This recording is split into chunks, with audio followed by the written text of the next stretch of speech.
Hello दोस्तों, चलिए आज के लेक्चर में हम सॉल्व करेंगे बेंडिंग स्ट्रेस इक्वेशन पे एक थोड़ा सा ट्रिकी क्वेश्चन। वो भी बैठ के आराम से अपने अपने घर, और आपके साथ रहेंगे आपके अपने अविनाश सर। तो देर किस बात की, फटाफट शुरू कर देते हैं आज का लेक्चर। एग्जाम में क्वेश्चन पूछते समय थोड़ा सा भी बदलाव किया जाए या थोड़ा सा ट्रिक डाला जाए तो हम थोड़ा सा गड़बड़ा जाते हैं। कॉन्सेप्ट अगर पता हो तो ये नौबत नहीं आएगी, इसीलिए प्रैक्टिस करने के लिए ये न्यूमेरिकल आज हम सॉल्व करने वाले हैं। इससे आपको फायदा होगा, आपका कॉन्सेप्ट और बेहतर तरीके से क्लियर होगा, इसकी गारंटी मेरी तरफ से आपको है। बस एक चीज़ की गारंटी आपकी तरफ से भी होनी चाहिए मेरे दोस्त, कौन सी, कि अभी तक चैनल को सब्सक्राइब नहीं कर पाए हो तो इससे अच्छा मौका और कभी नहीं मिलेगा। फटाफट चैनल को सब्सक्राइब करिए, दोस्तों के साथ शेयर करिए, दोनों चीज़ें करोगे इसी भरोसे के साथ न्यूमेरिकल को समझते हैं। देखिए न्यूमेरिकल में उन्होंने डायग्राम दिया है, डायग्राम में केवल ये जो डिस्टेंसेस है वो दिए हैं। न्यूट्रल एक्सिस से ऊपर का डिस्टेंस, न्यूट्रल एक्सिस से नीचे का डिफरेंस। अब ये जो टी बीम है कुछ इस प्रकार कैंटिलीवर है, वर्डिंग में न्यूमेरिकल आपको दिखाई होगा, बस उसका डायग्रामेटिकल रिप्रेजेंटेशन यहाँ पे किया गया है।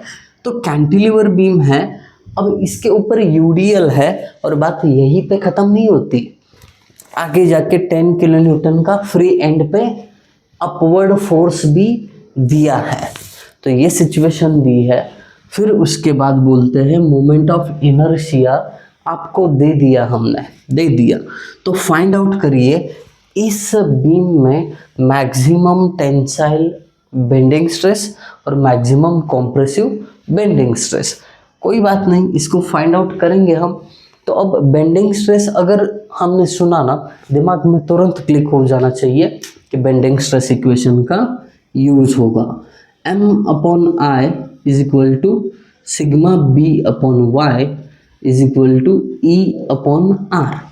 अभी तक तो E और R का कोई यहाँ पर जिक्र नहीं है, तो कौन से दो टर्म यूज करने, पहले दो, तो इसको हटा देते हैं। ओके, अब आपको पूछा क्या है, सिग्मा B, T और C की बात बाद में करते हैं। तो देखो, अगर आपको सिग्मा B पूछा है ना, तो ये Y को इधर भेजना पड़ेगा, मतलब होगा क्या, M/I इंटू Y। देखिए अगर ये टेंसाइल बेंडिंग स्ट्रेस है तो यहाँ पे T सफिक्स में आएगा और YT, ठीक है, डिस्टेंस। अगर आपको सिमिलरली, अब यहाँ पे लिखता नहीं हूँ, टेंसाइल में जैसा है वैसा से कॉम्प्रेसिव भी आपको क्या करना पड़ेगा, निकालना पड़ेगा। T की जगह C, T की जगह C, इतना इजी होने वाला है। बट अब आपको पता ये करना है कि इस बीम में कॉम्प्रेसिव डिस्टेंस कौन सा लेना है। मतलब क्या, अगर ये बीम कुछ इस प्रकार बेंड हुआ तो ऊपर की तरफ क्या होगा, इसके टेंशन होगा, है ना, ये बता दिया था हमने, ऊपर की तरफ टेंशन आता है, तो ऊपर की तरफ टेंशन आएगा, तो फिर ये जो ऊपर का डिस्टेंस है इसको YT बोलेंगे, ये वाला YT, ठीक है। अगर ये भी यहाँ पे फोर्स है, कहीं इसके चलते ये ऐसा बेंड हो गया, है ना, तो ये ऊपर का पोर्शन जाएगा कॉम्प्रेशन में और नीचे का पोर्शन जाएगा टेंशन में। अगर ऐसा हुआ ना तो फिर ये आपका देखिए नीचे वाला डिस्टेंस YT होगा और ऊपर वाला YC। अब ये पता कैसे चलेगा कि बीम कैसे बेंड हो रहा है, अभी बता देता हूँ। उसके लिए आपको मोमेंट निकालनी होगी। तो सबसे पहले हम क्या करेंगे, मोमेंट निकाल देते हैं। Moment M is equal to, beam आपके नज़र के सामने है, फटाफट आपको मोमेंट निकाल लेनी है, बहुत इजी तरीका बता रहा हूँ। अब देखिए यहाँ पे आपको मान लो A है, तो A पे मैक्सिमम बेंडिंग मोमेंट मिलने वाली है। तो A पे अगर आपने इसके कारण होने वाली बेंडिंग मोमेंट निकाली, जैसे कि ये नीचे की तरफ जा रहा है, इसको हम क्या करेंगे, पॉजिटिव कंसिडर करेंगे। और यूडीएल के कारण कैंटिलीवर पे होने वाली मूवमेंट इस फॉर्मूले से निकाली जाती है, WL² by 2, ठीक है, WL² by 2। अब ये इसको थोड़ा सा हटा देता हूँ। अब ये देखिए, ये फोर्स के कारण, यूडीएल के कारण अगर बेंडिंग होगी तो कुछ इस तरीके से होगी, ठीक है, नीचे की तरफ। बट वहीं पे उल्टी दिशा में 10 किलो न्यूटन का एक पॉइंट लोड है, तो ये क्या करेगा, इसको कुछ इस प्रकार बेंड करने की कोशिश करेगा, है ना।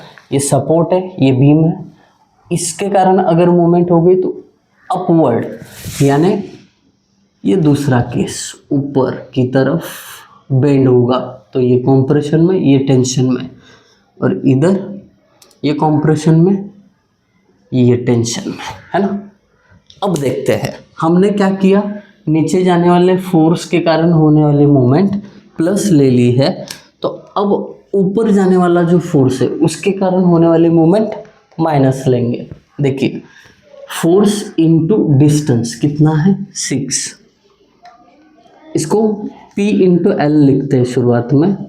अब वैल्यू पुट करते हैं, W कितना है, यूडीएल का इंटेंसिटी दिया है उन्होंने कहीं पे, तो हाँ ऊपर है 4 किलो न्यूटन पर मीटर स्क्वायर। 4 इंटू एल है 6, इसका square divided by 2 minus P point load 10, distance 6।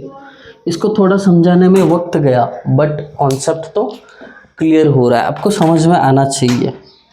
4 into 6 का square divided by 2 minus 60 directly लिख लेता हूँ, ये आया 12, कितना आया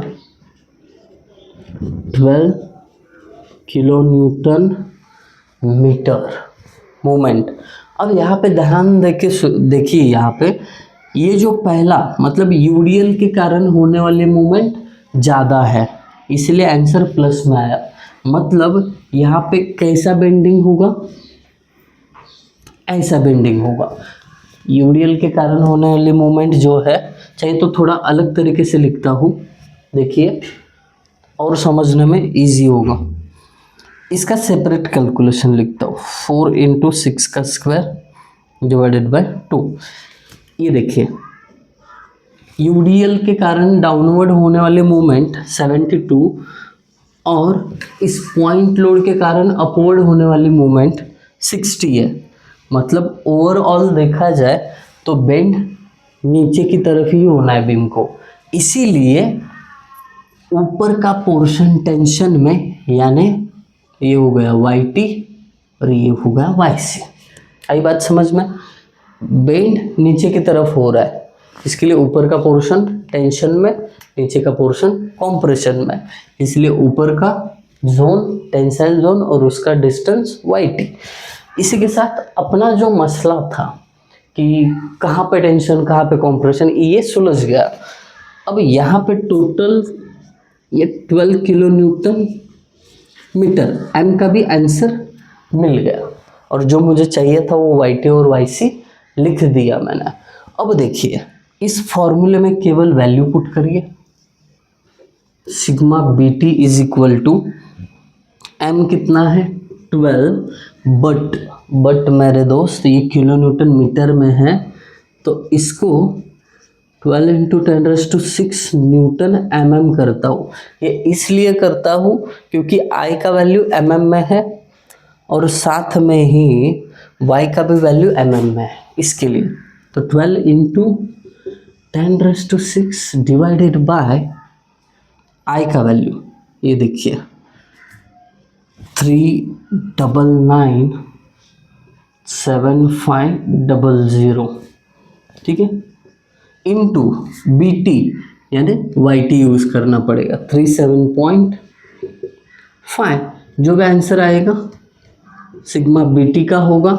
सिमिलरली आपको सिग्मा BC का भी निकालना है। कैसे, ये देखिए M/I, यहाँ पे खाली YC होगा, ठीक है, ये फॉर्मूला जैसा था वैसा ही, केवल C रिप्लेस किया है, तो आपको सिग्मा BC यानी कॉम्प्रेसिव बेंडिंग स्ट्रेस भी मिल जाएगा।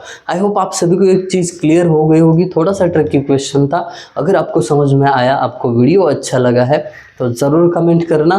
और जी हाँ, अगर आपको लगता है क्लास का टाइम और पैसा दोनों बच गया है तो सुपर थैंक्स कहने का मौका भी यहाँ पे वीडियो के नीचे मिल रहा है। Thank you guys for watching video, thank you so much.